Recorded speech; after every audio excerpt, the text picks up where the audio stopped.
Welcome back. Well, we are finished playoff action in football, or we're starting playoff action in football.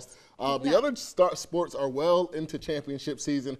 I'll start it off with a little field hockey. Kent Island in action today, getting back to the state championship, looking to avenge the title loss from 2 years ago, taking on the same team in Hereford.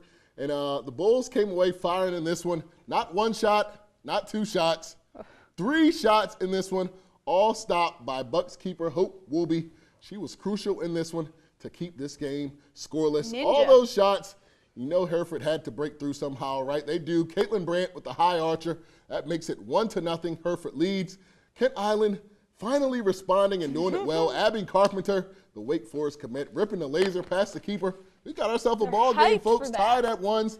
Midway through the second, Hereford went up a man after a KI penalty, and the Bulls used some great ball movement to find Brandt for her second goal. Kent Island falls in the title game by a final of 2-1. Of course, we wanted to win, but I told these girls every single one of them will be back next year. We are not graduating one player, and that's exciting. So even though I know they're disappointed that they didn't win, I guarantee you they will be back next year.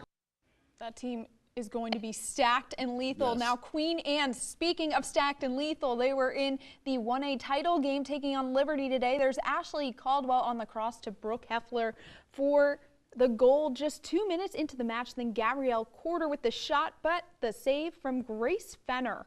And then Sarah Walford's shot was saved by Grace Fenner as well. Queen Anne's was down 1-0 at the half. Then Hannah Miller came up with the goal. It's 2-0 Liberty.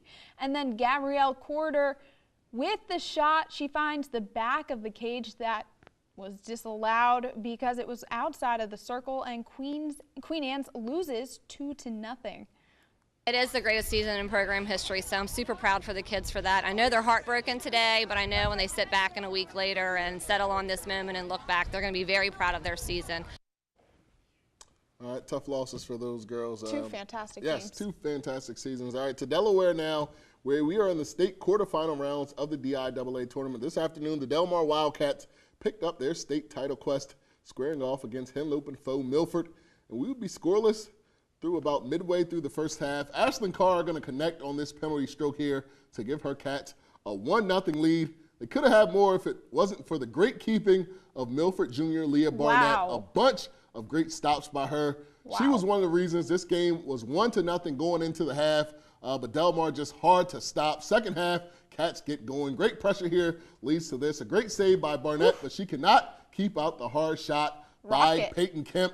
Gives Delmar a 2-0 lead. They would add to it 5 minutes later. Kemp, one more time for the weekend. Delmar wins 4-0. They are on to the state semifinals Tuesday at the University of Delaware. Got him on the bounce there, and Cape Henlopen looks to make it 10 straight in state wins in field hockey as they took on Tower Hill.